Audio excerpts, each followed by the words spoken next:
क्या आपने कभी किसी को ये कहते सुना है, मैं सिर्फ 5 घंटे सोता हूँ और बहुत अच्छा महसूस करता हूँ, जबकि आप 8 घंटे सोने के बाद भी थकान महसूस करते हैं? चलिए आज इसके पीछे के असली मनोविज्ञान और स्लीप साइंस के बारे में बात करते हैं।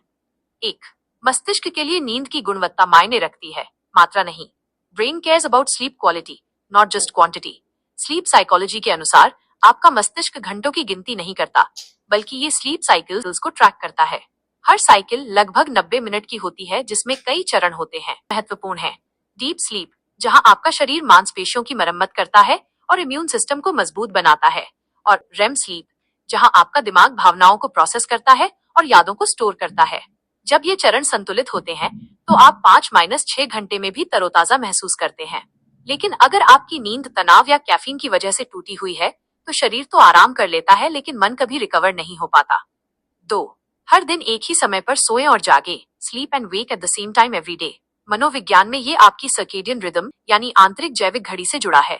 जब आप रैंडम समय पर सोते और जागते हैं तो आपका दिमाग इस बात को लेकर भ्रमित हो जाता है कि मेलाटोनिन कब रिलीज करना है, वही हार्मोन जो नींद को नियंत्रित करता है।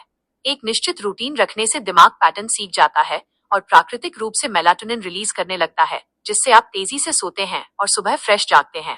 3, 90 मिनट के नियम का पालन करें। Follow the 90 minute rule. Research बताती है कि स्लीप साइकिल के बीच में जागने से स्लीप इनर्शिया बढ़ता है, यानी वो भारीपन और सुस्ती जो आप सुबह महसूस करते हैं। लेकिन 90 मिनट के साइकिल के अंत में जागने से आपका दिमाग नींद से सतर्कता की ओर आसानी से शिफ्ट हो जाता है। इसलिए अपनी नींद को रैंडम घंटों के बजाय 4.5, 6 या 7.5 घंटों के ब्लॉक में प्लान करें। आप तुरंत अपनी ऊर्जा में फर्क महसूस करेंगे। 4, 3-2-1 पावर डाउन नियम। The 3-2-1 power down rule. सोने से पहले आपके दिमाग को धीमा होने के लिए एक सिग्नल की जरूरत होती है। इसे कॉग्निटिव ऑफलोडिंग कहा जाता है। सोने से 3 घंटे पहले भारी भोजन बंद कर दें, क्योंकि पाचन आपके शरीर को सक्रिय रखता है।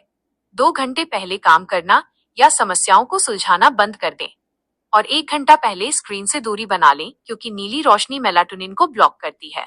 इसकी जगह स्ट्रेचिंग करें या शांत संगीत सुने, ताकि आपकी ब्रेन वेव्स एक्टिव मोड से रिलैक्स्ड मोड में जा सकें। 5, दिमाग को रीसेट करने के लिए सुबह की धूप का उपयोग करें। Use morning sunlight to reset your brain. जागने के बाद के पहले 10 मिनट यह तय करते हैं कि बाकी दिन आप कितने सतर्क रहेंगे। मनोवैज्ञानिक सुबह की धूप को सेरोटोनिन सक्रियण से जोड़ते हैं, जो आपके मूड और फोकस को बढ़ाता है। जागने के तुरंत बाद बाहर कदम रखें, फोन न देखें। वो रोशनी आपकी सर्केडियन रिदम को रीसेट करती है और बिना कैफीन के आपको जगा हुआ महसूस कराने में मदद करती है। बोनस टिप, मूवमेंट और ठंडा पानी। Movement and cold water. तेजी से शरीर को हिलाना या चेहरे पर ठंडा पानी डालना आपके नर्वस सिस्टम को सक्रिय करता है, जिससे डोपामाइन रिलीज होता है। कुछ ही मिनटों में सुबह का धुंधलापन गायब हो जाता है और दिमाग साफ हो जाता है। मानसिकता में बदलाव, द माइंडसेट शिफ्ट। मनोवैज्ञानिक रूप से जो लोग नींद को आलस मानते हैं वे अक्सर भावनात्मक अस्थिरता का शिकार होते हैं। नींद कमजोरी नहीं है, ये आपके दिमाग का रिकवरी मोड है। ये फोकस को बहाल करती है, मूड को नियंत्रित करती है और निर्णय लेने की क्षमता को तेज करती है। इसलिए सिर्फ ज्यादा न सोएं, बल्कि समझदारी से सोएं। जब आपका दिमाग पूरी तरह आराम कर लेता है तो आपकी क्षमताएं अजेय हो जाती हैं। अगर आपको इंसानी व्यवहार और खुद को बेहतर बनाने के पीछे के मनोविज्ञान को समझना पसंद है तो ब्रेन सेंस को अभी सब्सक्राइब करें।